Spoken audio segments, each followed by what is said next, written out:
For 3 years I thought I was losing my mind. My mother-in-law whispered poison in my husband's ear every single day, turning small disagreements into marriage-ending crises. Then I installed a simple voice recorder in my own home. What I captured changed everything, exposing a manipulation campaign so calculated, so cruel, that even her own son couldn't defend her anymore. My name is Sage, and at 28 years old I thought I had the perfect marriage.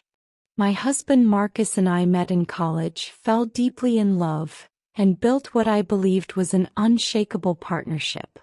We bought our first home together, adopted a rescue dog named Echo, and talked about starting a family. Everything seemed golden until Marcus's mother, Patricia, moved to our city 2 years ago. She claimed she wanted to be closer to her only son after retiring from her corporate job. What I didn't realize was that she had a very different agenda, removing me from her son's life entirely, using techniques so subtle and insidious that I spent years doubting my own sanity before I finally understood what was happening. Patricia seemed charming at first.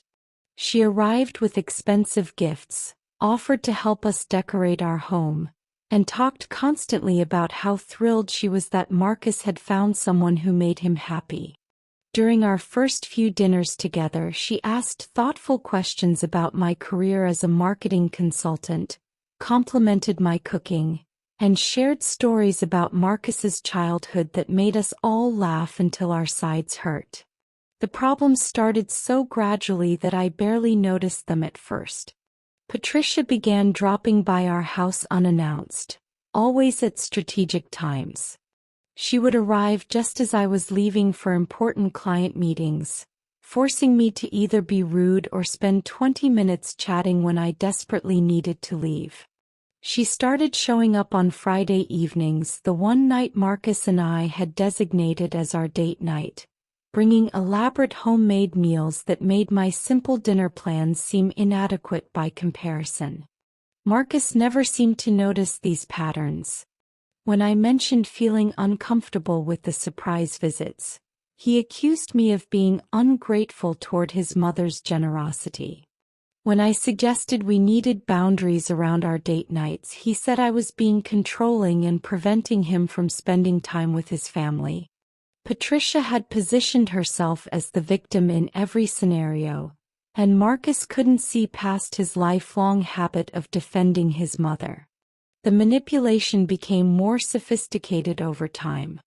Patricia began making comments that seemed innocent on the surface but carried deeper implications. She would mention how much Marcus's father had loved home-cooked meals every night, then glance meaningfully at our takeout containers.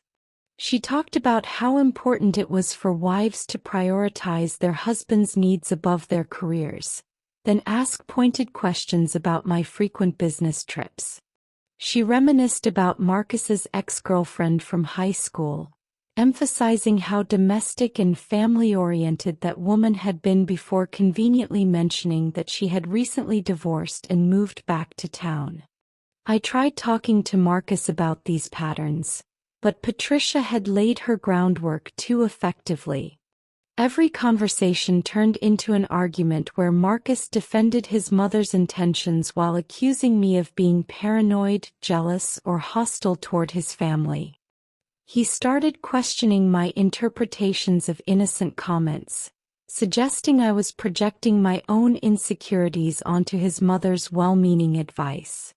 The gaslighting was so consistent and so effective that I began wondering if I really was imagining problems that didn't exist. The situation escalated dramatically after Marcus received a promotion that required longer hours at his law firm. Patricia immediately volunteered to help around our house, offering to do laundry, grocery shopping, and meal preparation while I was managing my demanding work schedule. Marcus thought this arrangement was perfect, completely missing how it gave his mother unlimited access to our home and our private lives while positioning her as the ideal domestic partner he apparently wished I could be. Patricia used her time alone in our house strategically. She rearranged my kitchen cabinets to be more efficient, subtly implying my organizational skills were lacking. She bought new towels and bedding in styles she preferred, then mentioned how nice the house looked now that someone was properly taking care of it. She started leaving notes for Marcus about things that needed fixing around the house, creating a narrative that I was neglecting our home while pursuing my selfish career ambitions. The psychological warfare became more intense during family gatherings. Patricia would share stories from Marcus's childhood, carefully edited to emphasize themes of maternal sacrifice and devotion. She talked about how she had given up her own career ambitions to focus entirely on raising Marcus, how she had always put his needs first, how she had made countless sacrifices to ensure he had every opportunity. The implicit comparison to my career-focused lifestyle was impossible to miss, and Marcus started making comments about whether I would be willing to make similar sacrifices when we had children. I felt increasingly isolated and crazy. My friends told me Patricia sounded toxic, but Marcus's friends thought she was a devoted mother who was being unfairly vilified by an ungrateful daughter-in-law. My therapist suggested the dynamics were unhealthy, but couples counseling sessions became battlegrounds where Marcus defended his mother while the therapist tried desperately to maintain neutrality. I was trapped in a situation where my reality was constantly being questioned, my feelings were being invalidated, and my marriage was deteriorating under the weight of Patricia's relentless campaign. The breaking point approached when Patricia started making comments about our marriage directly to Marcus when I wasn't present. I only learned about these conversations through fragments Marcus would mention during our increasingly frequent arguments. She had apparently expressed concerns about my commitment to our relationship. She had noticed I seemed distant and distracted. She worried that my career ambitions might be incompatible with family life. She had heard from mutual acquaintances that I had been seen having coffee with a male colleague, which she found troubling given how much time I was spending away from home. Every single one of these concerns was either completely fabricated or wildly distorted, but Marcus was beginning to believe his mother's narrative. He started questioning where I was going and who I was meeting. He made passive-aggressive comments about my work schedule. He suggested I was prioritizing my career over our marriage in ways that concerned him. Patricia had successfully planted seeds of doubt that were growing into full-blown mistrust. The situation reached a crisis point during a family dinner at Patricia's apartment. She had invited Marcus's childhood friends and their wives, creating a social situation designed to highlight my inadequacies. The other wives were stay-at-home mothers who spent the evening discussing recipes, decorating projects, and child-rearing philosophies while I sat awkwardly trying to contribute to conversations about topics I knew nothing about. Patricia made a point of praising these women effusively, talking about how wonderful it must be for their husbands to come home to such devoted, family-oriented wives. Later that night, Marcus exploded at me in the car ride home. He accused me of being cold and dismissive toward his mother's friends. He said I had made no effort to fit in with his social circle. He questioned whether I actually wanted the same things he wanted from life. The argument was brutal and revealed how deeply Patricia's poison had infected his thinking. He wasn't seeing our relationship through his own eyes anymore. He was seeing it through his mother's carefully constructed lens of doubt and disappointment. I felt my marriage crumbling and had no idea how to stop it. Patricia had created a situation where any defense I offered sounded like criticism of Marcus's beloved mother, and any evidence I presented was dismissed as paranoid conspiracy thinking. I was fighting a ghost, An invisible enemy who smiled sweetly to my face while systematically destroying my marriage behind the scenes. The final escalation came when Patricia started suggesting to Marcus that we needed time apart to reconsider our priorities. She offered to let him stay at her apartment a few nights a week so he could have space to think clearly about what he wanted from his marriage. She talked about how important it was to be certain before bringing children into an unstable relationship. She planted the idea that maybe we had rushed into marriage before truly understanding whether we were compatible long-term. Marcus started spending more nights at his mother's apartment. Our communication deteriorated into hostile text exchanges and arguments about logistics. Patricia had successfully created physical and emotional distance between us, and I felt powerless to stop the process. My marriage was dying and I didn't even fully understand what weapon had been used to kill it. That's when I made the decision that would change everything. I realized I needed evidence, concrete proof of what Patricia was doing when I wasn't present. I needed Marcus to hear his mother's manipulation in her own words, without my interpretation, without my emotional filter. I needed reality documented in a way that couldn't be disputed or reframed. I purchased a voice-activated recorder online, a small device designed for students to record lectures but perfectly suited to my purposes. I placed it discreetly in our living room bookshelf, positioned so it would capture conversations clearly while remaining completely invisible. I felt guilty about the deception, but I was fighting for my marriage against an enemy who had been deceiving everyone for years.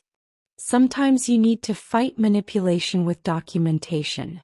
The device sat quietly for 3 days, recording nothing particularly interesting while I waited anxiously to see if my suspicions would be validated.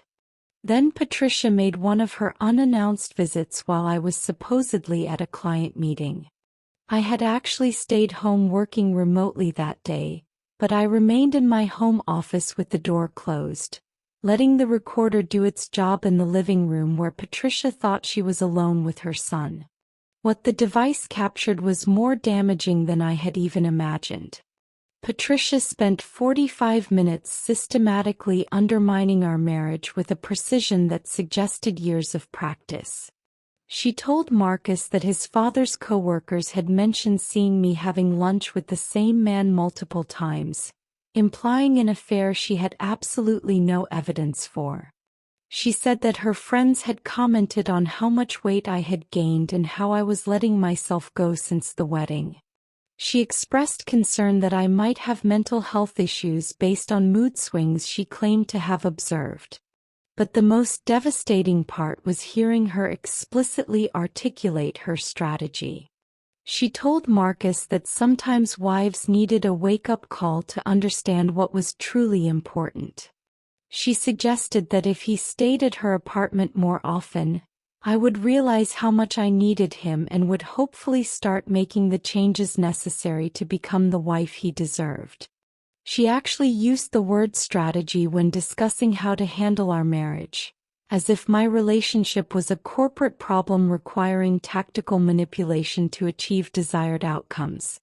I sat in my office with headphones on, listening to the recording and feeling a mixture of validation and fury. I had been right about everything. Patricia had been orchestrating our problems deliberately, methodically, with the explicit goal of either controlling our marriage completely or ending it so her son could find someone more compliant. My sanity had been intact the whole time. I had just been fighting an opponent whose weapons were invisible to everyone except me. I spent 2 weeks documenting everything with methodical precision. I continued recording Patricia's visits and captured multiple conversations where she manipulated Marcus, criticized me with false or exaggerated information, and explicitly discussed strategies for driving wedges between us. I compiled a comprehensive file with timestamps, transcripts, and audio files organized by theme and severity. I prepared materials like I was building a legal case because in a sense I was prosecuting Patricia for crimes against my marriage. I also consulted with a family therapist privately, playing some of the recordings and asking for professional assessment. The therapist confirmed that Patricia's behavior constituted severe psychological abuse and manipulation, and provided documentation of her expert opinion that the relationship dynamics were toxic and required immediate intervention. This professional validation gave me confidence that I wasn't overreacting or misinterpreting the evidence. I scheduled a meeting with Marcus under the pretense of wanting to discuss our marriage seriously without anger or accusations. I rented a conference room at a local hotel so we would have neutral territory and privacy. I prepared everything like a presentation, because I knew I would only have one chance to break through years of Patricia's conditioning. If I failed to make my case convincingly, Marcus would dismiss the evidence and our marriage would be finished. The night before our meeting, I barely slept. I rehearsed what I would say, how I would present the evidence, how I would help Marcus understand what had been happening to us. I felt nervous but also relieved that the truth would finally be revealed in a way that couldn't be denied or reframed. Patricia's greatest weapon had been invisibility. Once her manipulation was documented and exposed, her power would evaporate. Marcus arrived at the hotel conference room looking suspicious and defensive.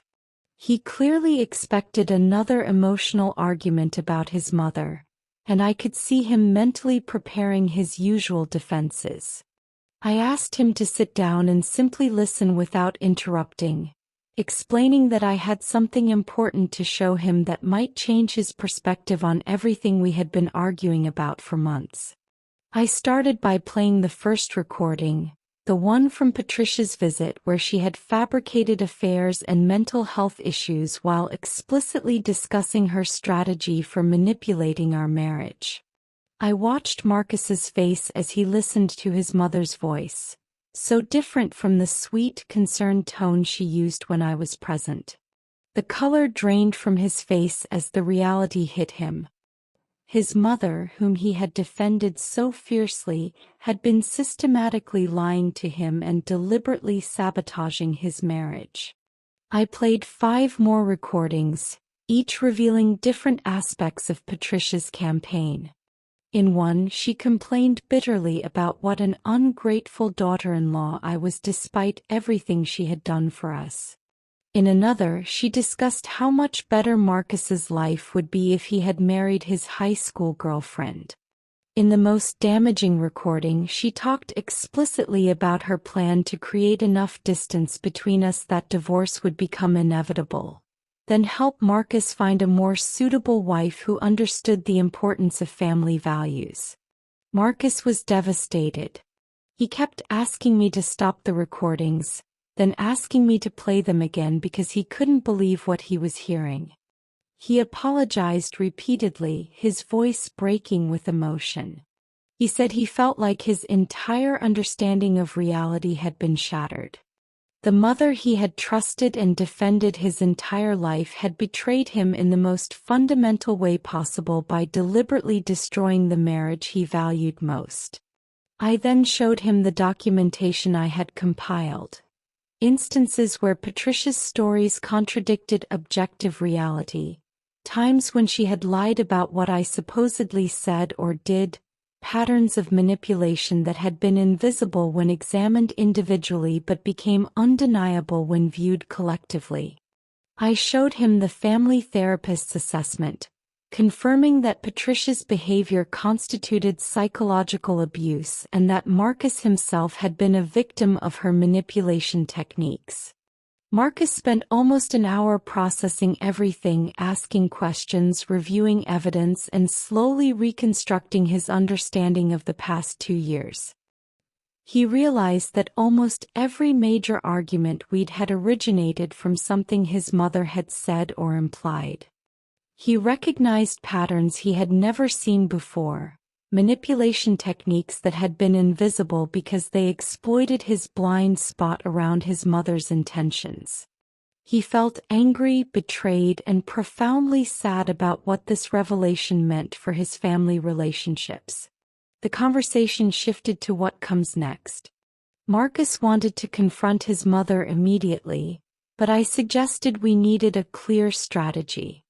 We discussed boundaries, consequences, and what kind of relationship, if any, we could maintain with Patricia given her behavior. Marcus agreed that his mother could no longer have unsupervised access to our home or our marriage. We drafted a joint statement outlining new expectations and consequences if those expectations weren't met. 2 days later, Marcus called his mother and asked her to meet us at a coffee shop. Patricia arrived cheerful and unsuspecting, clearly believing she was making progress in her campaign to drive us apart. Marcus played 30 seconds of one recording, then asked her to explain what he was hearing. Patricia's face went through a remarkable transformation as she realized her manipulation had been documented. She immediately began deflecting, claiming she had been taken out of context, insisting that I had clearly edited the recordings to make her look bad. Marcus played another recording, then another, each one destroying Patricia's attempts at denial. He presented the evidence methodically, cutting through her excuses and false justifications. When she tried to claim she had only been trying to help, he played the recording where she explicitly discussed her strategy for ending our marriage. When she insisted she was just a concerned mother, he played the recording where she described me as an obstacle to be removed from her son's life. Patricia tried multiple manipulation tactics during that confrontation. She cried and played the victim, claiming we were being cruel to her. She accused me of poisoning Marcus against his own mother. She threatened to cut off contact entirely if we didn't stop attacking her. But Marcus remained firm, his eyes finally opened to his mother's true character. He outlined our new boundaries. No more unannounced visits, no more unsupervised time in our home, no more comments about our marriage or my character, and mandatory family therapy if she wanted to maintain any relationship at all. Patricia refused to accept these terms and stormed out of the coffee shop, declaring that Marcus would eventually realize his mistake and come crawling back to her when his terrible wife inevitably destroyed his life. Marcus let her leave without trying to stop her, looking emotionally exhausted but also relieved that the confrontation was finished. The weeks following our confrontation brought unexpected peace to our marriage. Without Patricia's constant interference and manipulation, Marcus and I remembered why we had fallen in love in the first place. We went back to therapy together, this time with all the cards on the table, and worked through the damage her campaign had caused. Our therapist helped Marcus process the betrayal by his mother and develop healthier boundaries around family relationships. Marcus sent his mother a formal letter reiterating our boundaries and inviting her to family therapy if she wanted to rebuild trust. Patricia responded with a message blaming me for brainwashing her son and declaring that she would wait for the day when Marcus finally saw through my manipulation. She hasn't attended a single therapy session and has made no genuine effort to acknowledge her behavior or apologize for the damage she caused. Some of Marcus's extended family believed Patricia's version of events, accusing us of cutting off a loving mother for no good reason. But several family members privately reached out to share similar experiences with Patricia's manipulation over the years. Marcus's aunt revealed that Patricia had driven away 2 previous girlfriends using similar tactics before I came along. These revelations helped Marcus understand that his mother's behavior was a long-standing pattern, not a recent aberration caused by stress or concern. Our marriage has become stronger than ever. Marcus now recognizes manipulation tactics immediately and shuts them down without hesitation. We've developed communication patterns that prioritize honesty and directness over protecting feelings or avoiding conflict. We check in regularly about how we're feeling about family boundaries and make adjustments together when necessary. The most unexpected outcome was how many people reached out after hearing our story. Friends and colleagues shared similar experiences with toxic in-laws, and several asked for advice about documenting manipulation in their own relationships. I realized how common these dynamics are and how many people are suffering in silence because the manipulation is invisible to everyone except the direct victim. This experience taught me several crucial lessons about relationships, boundaries, and trust. First, your sanity and perception of reality are valuable beyond measure. When someone consistently makes you question your own judgments and experiences, that's not love or concern. That's abuse. Trust your instincts when something feels wrong, even if everyone around you insists you're imagining problems. Second, documentation is essential when dealing with manipulative personalities. Without those recordings, Marcus would never have believed the extent of his mother's manipulation because she was skilled at maintaining plausible deniability. When someone's words and actions contradict their stated intentions, gathering evidence protects you from being gaslit into doubting your reality. Third, boundaries are non-negotiable in healthy relationships. Patricia's access to our marriage should have been limited from the beginning, regardless of how much Marcus loved his mother. Protecting your primary relationship sometimes means disappointing or upsetting other people who have different expectations about their role in your life. Finally, confronting manipulation directly with evidence and firm consequences is the only effective response to these dynamics. Being nice, understanding, or accommodating towards someone who is actively working to destroy your relationship just enables their behavior. Sometimes love means protecting your marriage from people who claim to have your best interests at heart while actually serving their own agenda. If this story resonated with you, please subscribe to this channel for more strategic revenge stories analyzed in depth. Drop a comment below sharing whether you think Patricia can ever rebuild trust with her son, or if some betrayals are simply too fundamental to overcome. Your engagement helps this channel grow and allows me to share more stories about justice, boundaries, and standing up for yourself when family dynamics turn toxic. Thank you for watching, and remember, trust your instincts, document reality, and never apologize for protecting your peace.